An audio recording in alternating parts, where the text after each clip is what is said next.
Okay, this is a quick, well, maybe not quick. Anyway, this is going to present this blaster that I just finished for Cody on the RPF. So Cody asked me to build him a Han ESB blaster sometime last year. And we finally got everything together after quite a while. Got all that. He sent me the Denix early on. I bought the flash hider and I got the scope mount early on, and I got the scope. This is a resin scope, although it looks really great. It is resin. So I got all these pieces sometime last year, quite a long time ago. We finally got everything worked out and finally got a chance to pull it out of the drawer and get it done. So it is a Denix based Han Solo Empire Strikes Back. With a blaster core 4.0, and it does not have an LED. That wasn't in the budget, and actually personally I don't think it really needs it. The sound is really loud on it. I have machined the resonance inside the grips. It's nice and loud. I went ahead, the original knob, let me focus in on this, try and be a little more still. The original knob on this that comes with the Blastech kit, the original mounting hole is actually right here.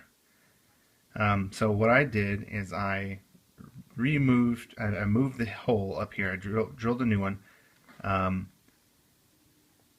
drilled into the body. There's I turned a quarter 20 nut down so it's really thin, so it fits, gives just enough room for the battery pack and the board to be in there. So that is holding that, as well as the body being threaded for this quarter 20 rod. And the the hole that's originally here, when I look at all the pictures of the reference from Han's ESB blaster, other than the Hoth, it actually would probably be more correct, because the Hoth, the bottom of the mount sits up here more, and it moves everything up a bit. So to make it more of a Bespin Hoth hybrid, I went with more of an idealized, because there was no, there's not enough information on the Bespin version and the one on the right side greeblies. So I went with most of the Hoth side greeblies for the other side. Han's flash hider has more of a conical shape right here versus Luke, which is rounded. So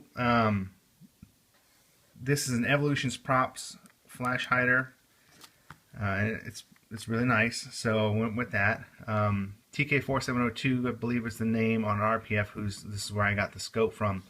It came, he cast it and he powder coated it bronze, which and it just came bronze. So I painted it with satin enamel. Let me just get a real M19 here on my Luke to compare. So as you can see, it is, I mean, if I didn't tell you one was resin or the other, it'd be very hard to tell unless you look at the fact that one has glass and the other doesn't. Otherwise, they look great. The resin scope is just fantastic looking, so I'm really happy with it. So the original Blastech kit also came with the really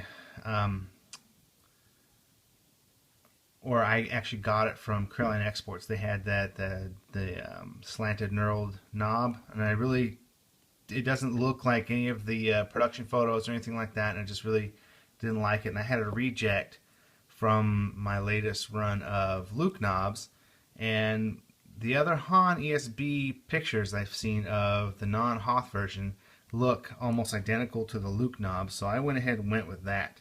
To me, this is closer to accurate, or is accurate. So from what I'm seeing in some of the production photos of Han, Luke, and Leia, and Chewie on the Hoth base and stuff like that, so I'm going off of what the second live fire prop was for this look right here. And also that mount is lowered, just like the Luke, it's lowered down here toward the beginning of the slant on the front of the mag well. So that's that. Let me move my Luke out of the way. And let's talk about this blaster some more. Some other details, let's flip it over.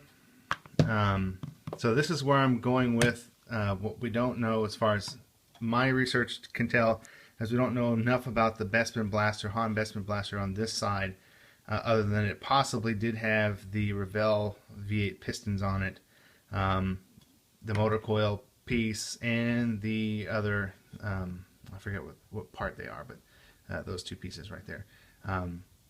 The Hoth version has an amalgamation of other little bits and bobs that you'll see here in this bag that I got from Carolina Exports, but I wanted to go with what I thought might be the best representation of the Bestman.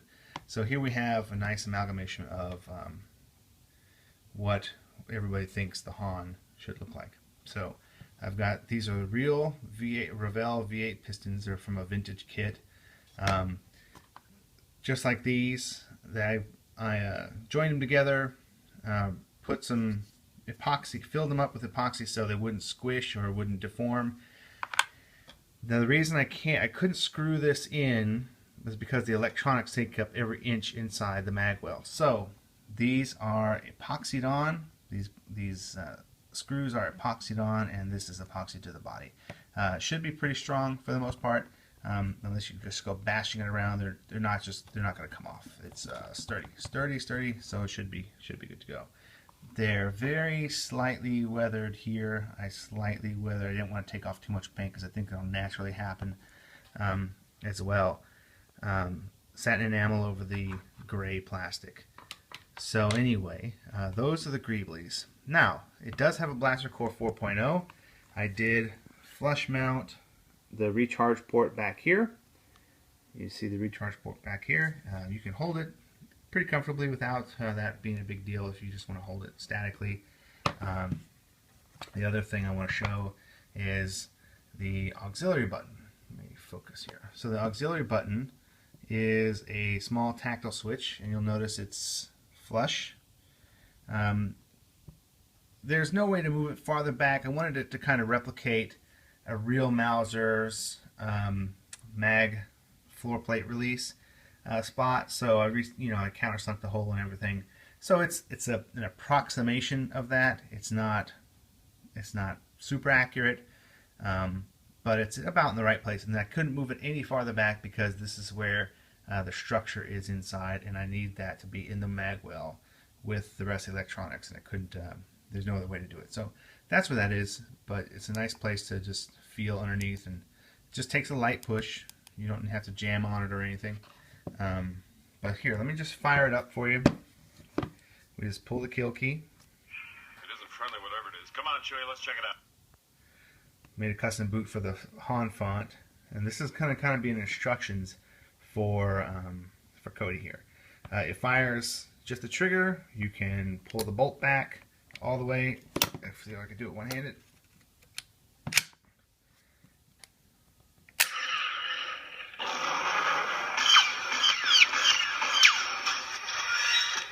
We would be honored if you would join us.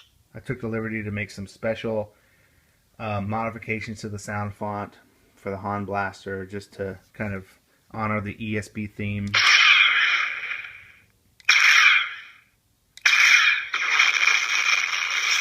That's the probe droid exploding.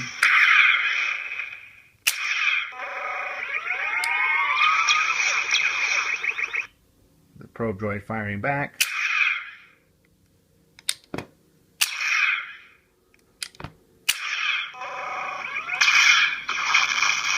Explosion again. See if I can get all the fonts here.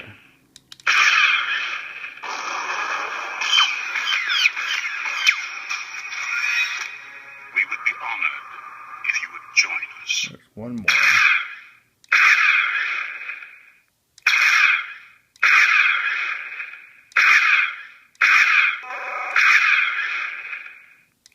One more, come on.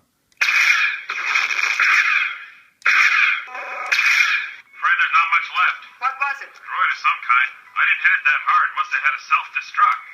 An Imperial probe droid. So, those are the 4 different special mods I did to the font. You just lightly press the aux button, to get your second or third sounds on the same bank.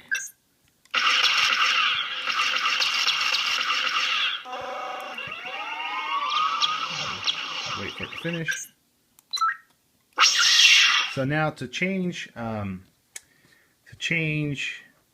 let's see, let me see if I can do this one-handed here. To change fonts completely, you hold the trigger down, press the aux button at the same time. Once you hear that first beep, you'll then hit the aux button again, and it will take you into this menu. And you cycle through the fonts and Ice Saber. Let's say you want to go on Desert Eagle. Just press and hold. Desert Eagle. It will select the font.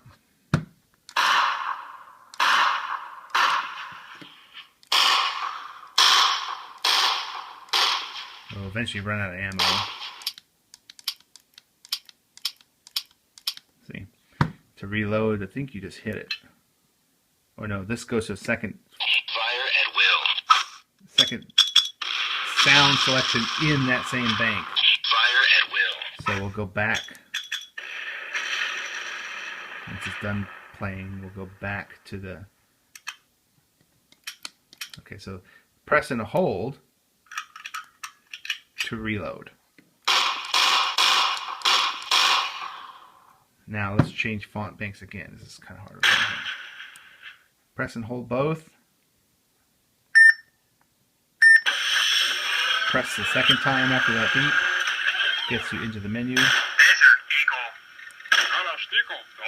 I don't know what that actually says, but it's another blaster font. Imperial Trooper. Imperial Trooper. Let's press and hold on that one. Imperial Trooper.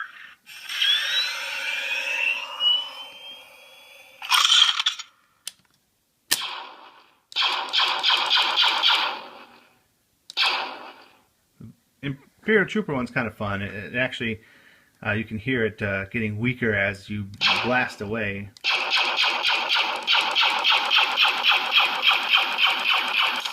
Then you'll run out. And then you have to reload.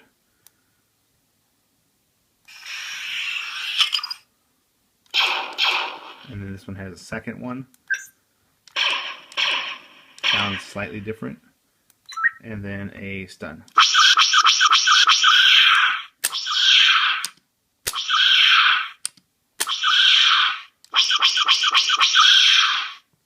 So kind of fun. Let's go back to the hall.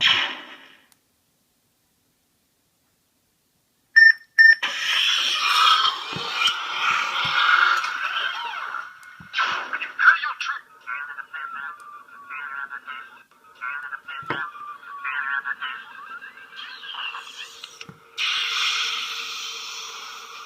Oh, did I not select it? Yeah, I did. Friendly, whatever it is. Come on, Chewie, let's check it out.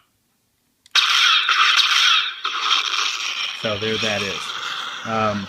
The last thing I wanted to talk about was some of the things I did to the Denix itself to accurize it a bit. Of course, I have removed the Denix logo and I milled, just like a real mouse, I milled that section there in the middle above the trigger so you can see the mill marks. And you know, if you mill it with a modern machine, it's very very smooth, very pretty looking. So I purposely kind of dug in and out a little bit to kind of get that milled look like an original Mauser does, which you'll see here. This is a real Mauser, and you can see the mill marks are just all over the place. So weird, crazy changes of depth and stuff like that. So I wanted to go ahead and kind of replicate that a little bit. The Denix has a pretty notorious giant firing pin nub on the back, which is ground down here, smooth. It's re-blued. The other thing that I just can't stand on the Denix is the trigger. So the trigger on the Denix is just a big hunk of metal, and it's really nasty feeling. So what I did to this is I tried to accurize it as much as I could. I filed it down. It took quite a while, but I filed it down and tried to make it feel to your finger as close to a real Mauser trigger as I could. The second thing, or the last thing I did was the Denix has a pretty narrow width right here. It's different from an MGC and a real one, and it's very uncomfortable. At least to me, it feels very uncomfortable to your finger when you're holding the blaster. So what I did was I widened this very slightly. You'll feel just a kind of bit of a taper here. It doesn't make the grips still fit perfectly, but it is improved quite a bit. It's much more comfortable than just the base Denix. So that's about it. There it is in all its glory. I'm really happy with how it came out. It's loud. It's fun.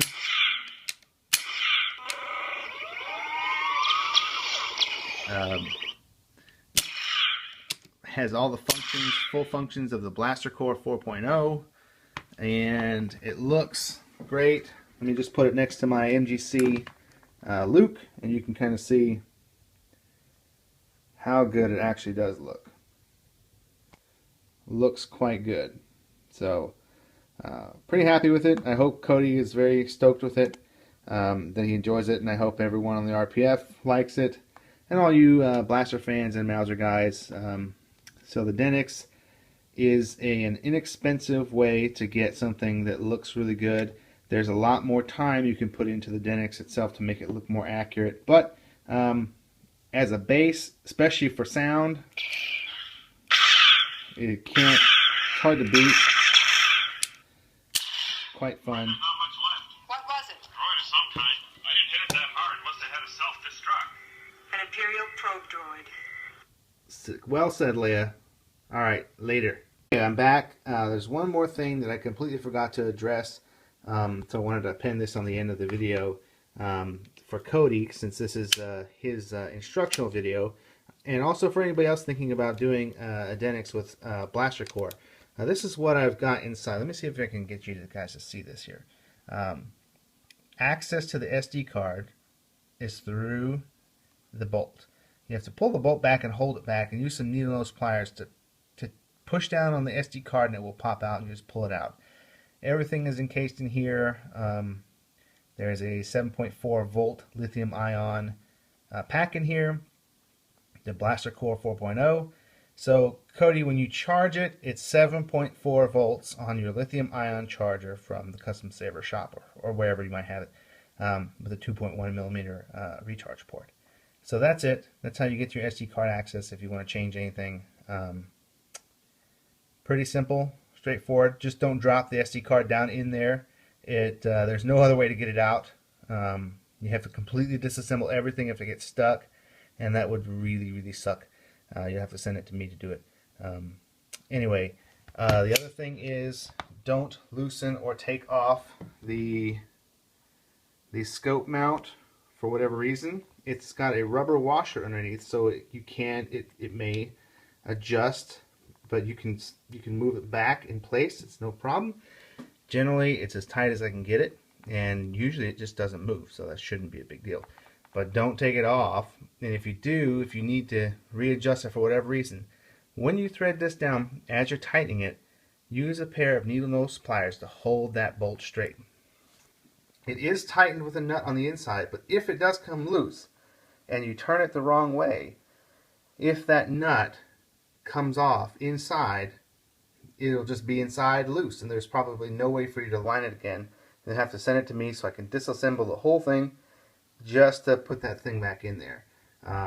It is tight, but you do run the risk of, if you take this off, you may unthread it inadvertently or something like that. So I really recommend just leaving that alone, unless you just absolutely have to take it off for whatever reason, or move it. But generally it should be in the same place. It shouldn't move. Even if you bump it a little, you can always just move it back in the spot without loosening this nut. It's on as tight as I can get it, so you should be good to go. Alright, that's about it. Enjoy.